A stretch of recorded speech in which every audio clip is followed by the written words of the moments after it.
How are you? Fine. ठीक है, तो आप देखो ब्लैक बोर्ड पे देख रहे हो, दो चित्र बनाए हैं मैंने। क्या बनाए हैं? दो चित्र बनाए हैं। तो पहला चित्र देखकर आपको क्या पता चल रहा है कि मैंने किसका चित्र बनाया है? जो पहला चित्र है वो किसका बनाया है? एक घर दिख रहा है आपको, दिख रहा कि नहीं दिख रहा? घर। अब वो कैसा है? बड़ा है कि छोटा है? तो छोटा ही दिख रहा है ना, छोटा घर है। और वो भी आपने गांव खेड़े में देखा होगा, जो गांव होता है हमारा, जहाँ किसान लोग रहते हैं, खेती करते हैं, उनके घर आपने देखे होंगे कैसे रहते हैं? कच्चे रहते हैं, घास फूस के। कैसे रहते हैं? घास फूस के और कच्चे रहते। तो उनको हम क्या बोलते हैं गांव की भाषा में, या जो अपनी हिंदी की भाषा में क्या बोलते हैं? कुटीर। क्या बोलते हैं? कुटीर। कुटीर और झोपड़ी भी सुना होगा आपने, झोपड़ी शब्द भी सुना है कि झोपड़ी बना के रहते हैं। तो कुटीर मतलब होता है छोटा घर जो घास फूसों का बना। फिर मैंने दूसरा चित्र बनाया है। तो इस चित्र में आप देखिए कि आप पेड़ है, पेड़ का बनाया ना, पेड़ है ना? हाँ, मेरी ड्राइंग उतनी अच्छी नहीं है, फिर भी ठीक है। पेड़ बनाया, और पेड़ में कौन रहता है? पक्षी रहते हैं, पता है ना? पेड़ में कौन रहते हैं? पक्षी रहते हैं। हमारे तोता है, मैना है, और बहुत सारे जैसे कौवा है, यानी पक्षी रहते हैं। और वो वहाँ पे घोंसला बना के रहते हैं। कुछ घोंसला बनाते हैं, आपने देखा होगा, हमारे स्कूल के अगल बगल भी देखा होगा कि घोंसला बना हुआ दिखता रहता है, सब टंगा हुआ इस तरह से बनाते। और कुछ क्या करते हैं कि जो कई जगह कई पेड़ ऐसे होते हैं कि खोखले हो जाते हैं, उनमें थोड़ा सा छिद्र हो जाता है, छेद हो जाता है बड़ा सा, जैसे यहाँ पे मैंने एक बनाया है। तो इस क्षेत्र में फिर वो लोग रहने लगते हैं, बनाते नहीं है, बना बनाया रहता है थोड़ा सा, और उसी में वो रहने लगते हैं। तो उसको क्या बोलते हैं? कोटर। क्या बोलते हैं? कोटर। कोटर। क्या बोलते हैं उसको? कोटर। तो नेक्स्ट जो लेसन है हमारा वही है कोटर और कुटीर। मतलब कुटीर मतलब झोपड़ी, और कोटर मतलब ये पेड़ का हिस्सा जहाँ पक्षी रहते हैं। तो नेक्स्ट लेसन है 14, लेसन नंबर 14, कोटर और कुटीर, और पेज नंबर है हमारा 121। अब इसको लिखा किसने है? इनको लिखा है सिया शरण गुप्त ने। किसने लिखा है? इसके लेखक कौन है? लेखक सिया शरण गुप्त। आपको पीछे उनके बारे में नॉलेज दिया गया है, जानकारी दी गई है। तो ये इनका जन्म चिरगांव झांसी में हुआ था, जहाँ की हमारी लक्ष्मीबाई थी, पता है ना आपने को? तो झांसी के एक वैश्य परिवार में हुआ। वैश्य मतलब होता है जो व्यवसाय करता है इंसान। क्या करता है? व्यवसाय करने का, व्यवसाय। तो उनका मेन जो व्यवसाय था वो व्यवसाय करना था, धंधा करना था। एक भाषा में हम कह सकते हैं, बिजनेस भी बोल सकते हैं। आपके बड़े भाई श्री मैथिली शरण, और मैथिली शरण को तो हम जानते ही हैं, उनकी रचनाएं बहुत फेमस है। अभी 9th में आप जाओगे तो फर्स्ट रचना उन्हीं की है, चांदनी रातें हैं, जो हमारी 9th में हिंदी में फर्स्ट लेसन हमारा उन्हीं की है। और गुप्ता जी ने खड़ी बोली कविता के प्रवर्तक भी माने जाते थे। इनकी प्रसिद्धि कवि के रूप में अधिक थी। कवि मतलब कविता जो लिखता है उसको हम क्या बोलते हैं? कवि बोलते हैं। तो कवि के रूप में ज़्यादा हुए, पर फिर उन्होंने भी थोड़ी बहुत कहानियाँ, नाटक लिखे हुए हैं। तो यहाँ पर देखो, फिर भी उन्होंने कहानी, नाटक, उपन्यास, निबंध आदि विधाओं में भी लेखनी चलाई। मतलब जैसे हमारी रुचि रहती है ना, हमें शौक रहता है, किसी को डांस का रहता है, किसी को खिलाड़ी का रहता है, खेलने का रहता है, किसी को कुछ और करने का रहता है, कोई घर के काम में माहिर रहता है। तो इसी तरह वो उनका झुकाव कविता लिखने में था, लेकिन फिर भी उन्होंने कहानी भी लिखा, नाटक भी लिखा। उनकी गोद नारी अंतिम आकांक्षा उपन्यास है। उपन्यास को हम क्या बोलते हैं? नॉवेल बोलते हैं। क्या बोलते हैं इंग्लिश में? नॉवेल। जो हम बोलते हैं ना, मैंने नॉवेल पढ़ा है, नॉवेल बोलते हैं, और हिंदी में हम क्या बोलते हैं? उपन्यास बोलते हैं। गोद मानुषी कहानी संग्रह, छोटी छोटी कहानियों को जब हम कई कहानियाँ लिखते हैं और एक साथ उनमें सिर्फ कहानियों का संग्रह रहता है, उसमें कोई कविता रहती, जैसे अभी हमारी ये बुक है जो हम पढ़ रहे हैं, इसमें है ना नाटक भी है, कहानी भी है, निबंध भी है, यानी और क्या कहते हैं कविताएं भी हैं, उसमें सिर्फ कहानियाँ ही रहती हैं। पुण्य पर्व नाटक है, निबंध झूठ सच है। कविताएं तो बहुत लिखी जिनमें मौर्य विजय, दुर्वादल, अनाथ, विषाद और पाथेय आदि प्रमुख, इनकी कुछ प्रमुख दिए गए हैं आपको। तो ठीक है, तो आज हम सिया शरण गुप्त की क्या पढ़ेंगे, कहानी पढ़ेंगे हम कोटर और कुटीर। ठीक है, तो फर्स्ट पैराग्राफ हम लेंगे, आप लोग भी निकाल लीजिए। फर्स्ट पैराग्राफ ले रहे हैं दोपहरी का समय से। ठीक है, यहाँ पे मैं डाल रही दोपहरी का समय, दोपहरी का समय से कहाँ तक, कैसे सकता है। ठीक है, या मैं झंझट मानूंगा, यहां तक करूं, मैं यह झंझट ना मानूंगा। यहां आप भी निशान लगा लो, वहां से टिक कर लो, क्योंकि आपको भी आसानी होगी।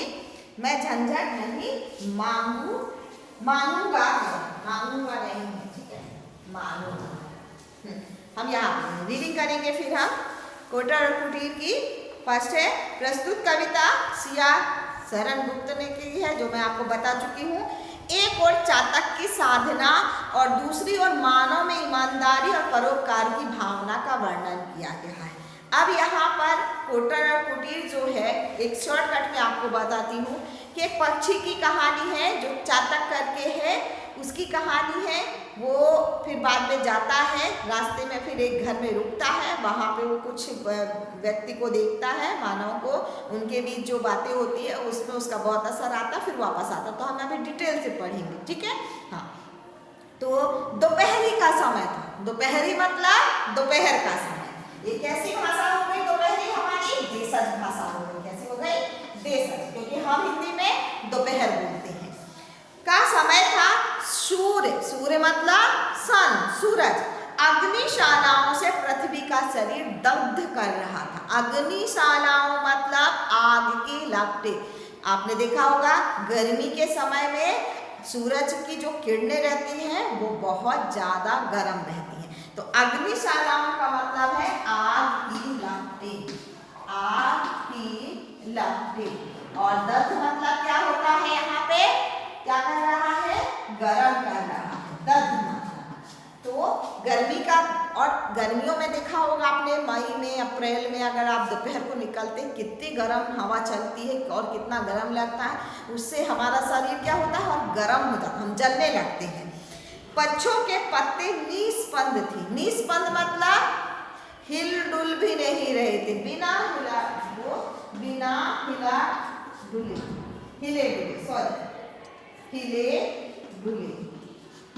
हिले डुले, क्योंकि हवा ही नहीं चल रही थी, तो वो पत्ते कहाँ से हिलेंगे, जब हवा चलती है तब पत्ते भी हिलते हैं।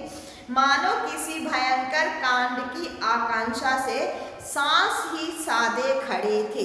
ऐसा लगता था कि जैसे कुछ हादसा होने वाला। भयंकर कांड मतलब क्या होता है, हादसा होने वाला है। तो चुपचाप देखने के लिए वो चुपचाप खड़े हुए थे। और सांस ही बांधे मतलब सांस रोकना बोलते ना, कुछ देखते हैं तो हमारी सांस रुक जाती है एकदम से, तो उसी तरह इसी समय अपने छोटर से कोटर के भीतर यहाँ पे बैठे हुए चातक पुत्र ने कहा, पिता। अब यहाँ पे पक्षी है जो चातक करके है, हमने चातक और चतुर की कहानी सुनी है।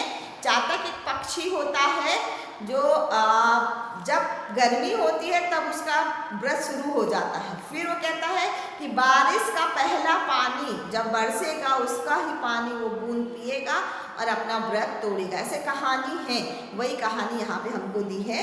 तो चातक पुत्र ने कहा, पिता, बाहरी सहज निस्संद वन स्थली के वर्तमान रूखेपन की तरह ही वह स्वर कुछ नीरस था। स्नग्ध मतलब नरम कोमल, क्या होता है, नरम कोमल। तो बाहरी सहज, वन स्थली मतलब वन या जंगल, ठीक है।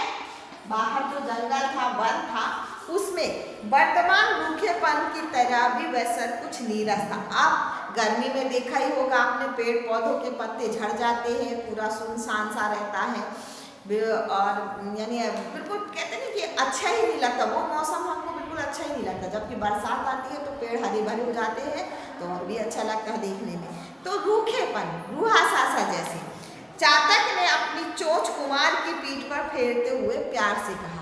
अब चातक जो था तो उसने अपनी, जैसे पिता क्या है, माता पिता बच्चे की पीठ पे हाथ फेरते ना प्यार से ऐसे, तो उसी तरह चातक के पिता ने उसकी चोंच, अपनी चोंच उसकी पीठ पर बड़े प्यार से फेरी और प्यार से कहा, क्या है बेटा, मतलब क्या बात है? तो है क्या? और प्यास के मारे चोंच तक प्राण आ गए। मतलब इतनी प्यास लगी है मुझे, क्योंकि उन्होंने व्रत रखा है कि जब बारिश का पहला पानी गिरेगा तभी उसका पानी पी के वो व्रत तोड़ते हैं। अब अभी यहाँ बारिश हो नहीं रही है और गर्मी खूब सारी है, तो वो कहते हैं कि क्या है, प्यास के मारे प्राण जो हमारे शरीर में जीवन है वो कहाँ तक आ गया है? चोंच तक आ गया। जैसे हम कहते हैं जल्दी पानी तो जल्दी दो ना, प्राण मेरे यहाँ तक आ गए हैं, गले तक आ गए, मतलब पानी नहीं मिलेगा तो मेरे प्राण चले जाएंगे, तो प्राण आ गए। बेटा अधीर ना हो, व्याकुल ना हो। अधीर मतलब व्याकुल, कई बार बताया है, व्याकुल। जल्दी भी बोल सकते हैं कि व्याकुल मत हो, अधीर मत हो। समय सदा एक सा नहीं रहता, और समय क्या एक सा रहता है? नहीं रहता। अभी हमारे 2 दिन पहले बारिश हुई, फिर अभी देखो धूप निकल आई, फिर हो सकता कल शाम तक मौसम कुछ भी हो जाए, चेंज हो जाए, तो समय एक सा नहीं रहता है। तो यही तो मैं कहता हूँ, यहाँ पर चातक पुत्र बोला, यही तो मैं कहता हूँ, समय सदा एक सा नहीं रहता, पुरानी बातें पुराने समय के लिए हैं। यहाँ पर बहुत पुरानी कथा है कि पुराने ज़माने से जब पानी नहीं बरसता है जून में, तब चातक जो रहते हैं पक्षी, वो व्रत करते हैं कि भगवान जल्दी पानी बरसे उनके व्रत के कारण, और जल्दी पानी बरसेगा तो वो जल्दी अपनी प्यास बुझाएंगे, और पानी भी जल्दी बरसता है, तो इसके लिए वो व्रत करते, पुराने ज़माने से चला आ रहा है। तो वही कहते हैं कि अब वो पुरानी परंपराएं हो गई, जैसे कई हमारी पुरानी परंपराएं हैं तो हमने उनको बदल दिया, क्योंकि वो हमारे यानी जीवन में या फिर हमारे जो आगे बढ़ने में वो कुछ बाधक बन जाती हैं, तो उसके लिए हमको वो बदलना पड़ता है। तो वही यहाँ पे चातक पुत्र कह रहा है कि पुराने ज़माने में हो गया ना, अब ये नया ज़माना आ गया, तो अब ये व्रत काय के लिए रखते हैं, हम पी लेते हैं ना पानी, जैसे लोग पीते हैं गर्मियों में, ठीक है। तो मैं कहता हूँ, समय सदा एक सा नहीं रहता, पुरानी बातें पुराने समय के लिए थी, अब भी उन्हें इस तरह छाती से चिपकाए हुए हैं। छाती से चिपकाए रहना ये भी मुहावरा है कि पुरानी बातों को में लगे रहना, ठीक है। चलिए ये भी लिख लो आप लोग यहाँ पे, ये हमारा मुहावरा है, छाती से चिपकाए रहना, छाती से चिपकाए रहना। इसका अर्थ होता है पुरानी बातों को लेकर चलना, पुरानी बातों को लेकर चलना, ठीक है। पुरानी बातें ही लिए रहते हैं हम उनको। तो चिपकाए हुए, जिस तरह बानरी मरे बच्चे को चिपकाए रहती है। आपने देखा होगा कि बंदर है, जो बंदर और बंदरिया रहते, तो उसका बच्चा मर जाता है, फिर भी वो अपने बच्चे को सीधे से चिपकाए लिए घूमती रहती है, सोचती है कि मेरा बच्चा जीवित है और अभी खेलने लगेगा, इसलिए वो मरे हुए बच्चे को भी चिपकाए हुए घूमती रहती, किसी को देती नहीं। तो उसी तरह आप भी क्या है, पुरानी बातों को चिपकाए हुए। घनश्याम की बाट जोड़ते रहिए। घनश्याम मतलब यहाँ पे कृष्ण से है, कृष्ण, घनश्याम किसे बोला गया है? कृष्ण को बोला गया है, और वो बारिश का पहला पानी है कि कृष्ण काम की बाट जोड़ते रहे। बाट जोड़ते रहे मतलब रास्ता देखते रहे। क्या है? बाट जोड़ना, जोड़ना मतलब रास्ता देखना, रास्ता देखना, इंतजार करना भी हम बोल सकते हैं। अब मुझसे यह नहीं चल सकता, चातक पुत्र बोलता है अब मुझसे नहीं रहा जाता ये व्रत, मैं तो इसको तोड़ने वाला हूँ। ठीक है। घनश्याम के सिवा हम और किसी का जल ग्रहण नहीं करते। यहाँ पे चातक का पिता बोला कि घनश्याम का जो पहला बारी से जो भगवान गिराता है उसी का पानी पी के ही हम क्या ये व्रत तोड़ते हैं, और इसके सिवा हम व्रत नहीं तोड़ते, वही पानी पी के हम करते हैं। यही हमारे कुल का व्रत है। कुल मतलब परंपरा जो चली आ रही, हमारी खानदान चला आ रहा है। कुल मीन्स क्या होता है यहाँ पे?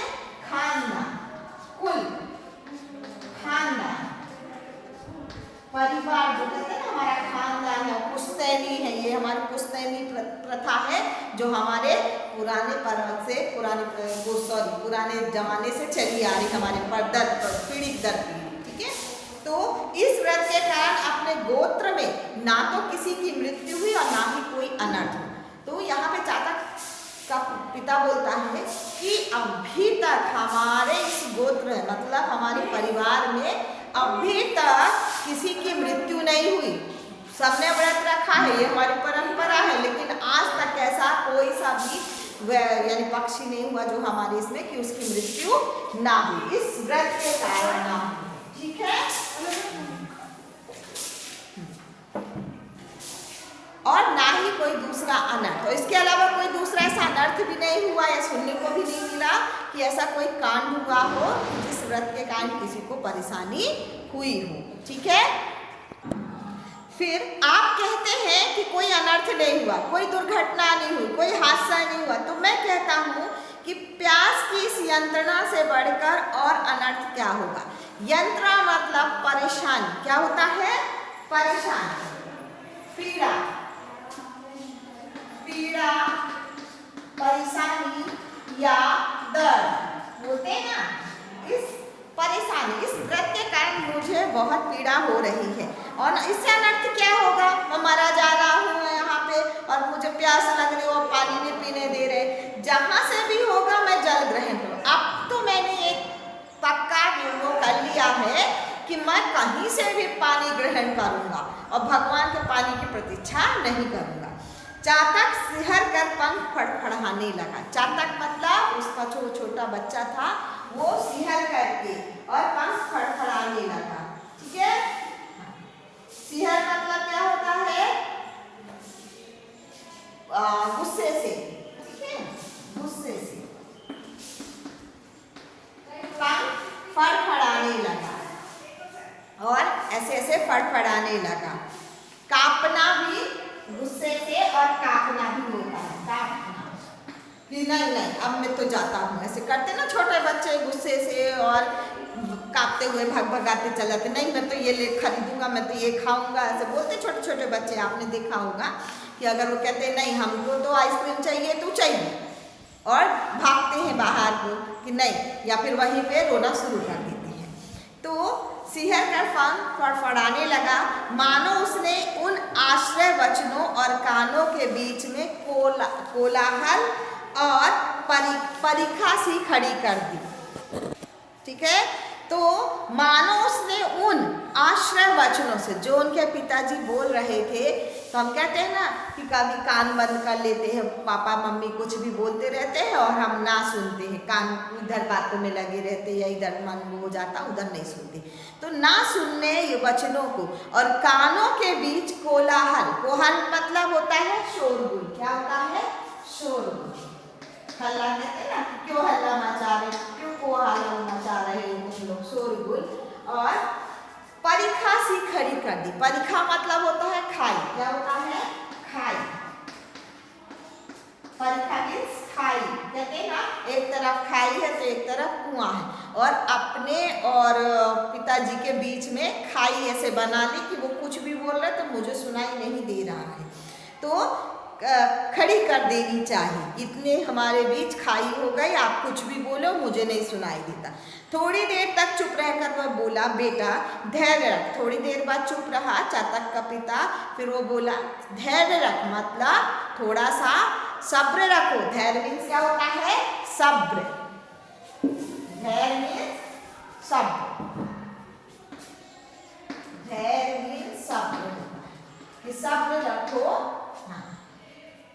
अपने इस व्रत के कारण ही पानी बरसता है। सब्र करो, हम जो व्रत रहते हैं, जो हम व्रत करते उपवास रखते, इसी के कारण भगवान जल्दी पानी गिराता है और बारिश होती है और धरती माता की गोद हरी भरी हो जाती है। जब पानी गिरता है तो आपको बताया ही है कि सारे पेड़ पौधे हरे हो जाते हैं। हरे मतलब पत्तियां हो जाती, नई नई पत्तियां निकलती हैं, घास भी हो जाती, चारों तरफ हरा भरा हरियाली सी छा जाती है। यह व्रत इस तरह नष्ट कर देने की वस्तु नहीं है। अब ये व्रत, हमारे व्रत के कारण कितने लोगों का जीवन मिलता है, कितने लोगों को जीवन दान मिलता है। तो ये क्या व्रत ऐसे ही नष्ट कर दें, बेकार कर दें क्या ये वाले? लाडले लड़के ने कहा, व्रत पालन करते हुए इतने दिन हो गए कि पानी का कहीं चिन्ह तक नहीं है। अब इतने दिन हो गए व्रत करते हुए और पानी का नामो निशान नहीं है, कि बादल भी नहीं दिख रहे कहीं से कि पानी गिरने की हमको आकांक्षा हो, मतलब संदेह। गर्मी ऐसी पड़ रही है कि धरती के नदी नाले सब सूख गए हैं और फिर सूर्य के और निकट रहने वाले आकाश के मेघों में पानी टिक कैसे सकता है? मेघ मतलब बादल, कहता है बादल। अब इतनी गर्मी पड़ रही है कि नदी नाले तो सूख जाते हैं, गर्मी में देखा ही होगा आपने। और सूर्य के निकट अगर कोई बादल आता भी है तो वो कैसे टिक सकता है? इतनी तेज उसकी लपटें रहती हैं, किरणें रहती हैं कि वो गर्म करके वो पानी को सोख देता है। तो मेघ पानी टिक कैसे सकते हैं? बेटा, पृथ्वी का यह निर्जल उपवास है। निर्जल मतलब बिना जल ग्रहण, बिना जल ग्रहण, जल ग्रहण किए व्रत रहता है कि हम बिना पानी पिए व्रत रहेंगे। कई लोग रहते हैं एक दिन का, एक ही दिन का रहते जाता, तो इसी पुण्य से उनको जीवन दान मिलेगा। भोजन का पूरा स्वाद, पूरी तृप्ति पाने के लिए थोड़ी सी क्षुधा करना अनिवार्य नहीं, आवश्यक है। अब अगर हमें भोजन का स्वाद, जिस दिन व्रत रहते हम उपवास रखते, फास्ट रखते ना, और बाद में हम खाना खाते तब बड़ा स्वादिष्ट लगता है, अरे कितना स्वादिष्ट है, और रोज रोज खाते हैं तो लगता है बिल्कुल स्वादिष्ट नहीं है। तो भोजन का अगर हमें पूरा स्वाद लेना है तो पहले व्रत रखना पड़ना, और पूरी तृप्ति पाने के लिए, पूरा तृप्ति मतलब भरपेट भोजन, कहते हैं ना संतोष। तृप्ति मतलब क्या है यहाँ पे? संतोष। संतोष मतलब हमारे पेट भर गया है, ऐसी तृप्ति होनी चाहिए हमारे मन में, ठीक है। तो क्षुधा करना, क्षुधा मीन्स भूख, भूख सहन करना अनिवार्य है। तो इतनी भूख तो हम सहन कर सकते हैं ना, और आवश्यक भी है। पिताजी, मैं थोड़ी सी क्षुधा से नहीं डरता, मैं थोड़ी सी भूख से नहीं डरता पिताजी, चातक पुत्र बोला, परंतु यह भी नहीं चाहता कि क्षुधा ही क्षुधा सहन करता, और मैं ये भी नहीं चाहता कि भूख ही भूख सहन करता रहूं और फिर बाद में एक दिन हो गया, 2 दिन हो गया। मैं ऐसा व्रत व्यर्थ समझता हूँ जिससे कोई किसी को क्या नहीं मिलता, लाभ नहीं मिलता, जबकि यहाँ पे मिलता है, पर वो उसकी विचारों से, चातक के पुत्र के विचार। और देवताओं का अभिशाप लेकर भी मैं इसे तोड़ दूंगा, और अभिशाप मतलब श्राप। तो ऐसे श्राप लेकर मैं इसका, देवताओं का श्राप लेकर मैं इसे तोड़ दूंगा। देने दो श्राप, अपन कहते हैं ना व्रत तोड़ जा रहे, भगवान बुरा मानेंगे, बोलते हैं ना अपन, उसी तरह घनश्याम को भी तो सोचना चाहिए, भगवान को भी तो सोचना चाहिए कि उनके बिना किसी के प्राण निकल रहे। अब घनश्याम मतलब यहाँ पे कृष्ण से भी है और बादल से भी है, क्योंकि बादल को भी घनश्याम बोला गया। अनेकार्थी शब्द में आता है ये वाला, ठीक है, अनेकार्थी शब्द हम पढ़ते हैं। तो घनश्याम को भी सोचना चाहिए ना कि उनके बिना किसी के प्राण निकले, अगर वो पानी नहीं बरसेगा तो इधर तो हमारी जान चली जा रही है प्यास के बिना। तो आदमी ने मेघों पर अविश्वास करके कृषि की रक्षा के लिए नहर, तालाब, कुएं का बंदोबस्त कर दिया। आपको पता है कि पुराने जमाने में हमारी कृषि किस पे आधारित थी?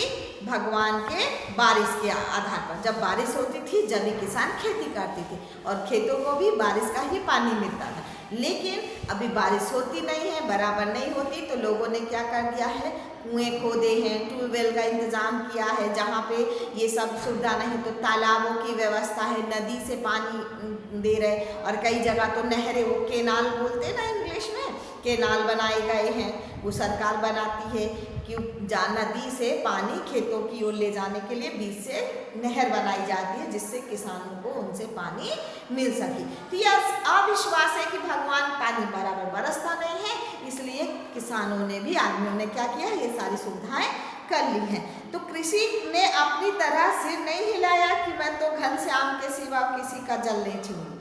अब कृषि ने भी तो ये थोड़ी बोला है कि मैं भगवान के बारिश के भरोसे ही अपनी खेती करूंगी, मतलब खेती करूंगा और उसके भरोसे मैं नहीं करूँ। उन्होंने अपनी व्यवस्था की कि नहीं की, तो उसी तरह हम भी कर सकते हैं ना, हम भी पी सकते हैं। चातक पुत्र का कहना यही था। हम ही क्यों इस तरह कष्ट करें और हम क्यों इस तरह का कष्ट सहें। आप चाहे मुझे रखें या छोड़े, मैं झंझट ना मानूंगा। तो यहाँ पे चातक पुत्र बोलता है कि आप मुझको रखना चाहें या ना रखें, मैं ये झंझट नहीं चाहता, मैं ये आफत नहीं चाहता। झंझट मीन्स क्या है, आफत या मुसीबत भी बोल सकते, ये मुसीबत नहीं लेना चाहता।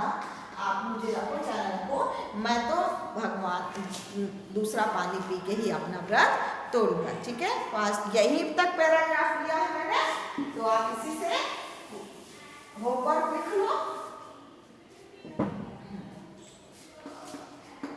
होमवर्क है आपका, इस पाठ में किसका वर्णन किया गया, किसका वर्णन किया गया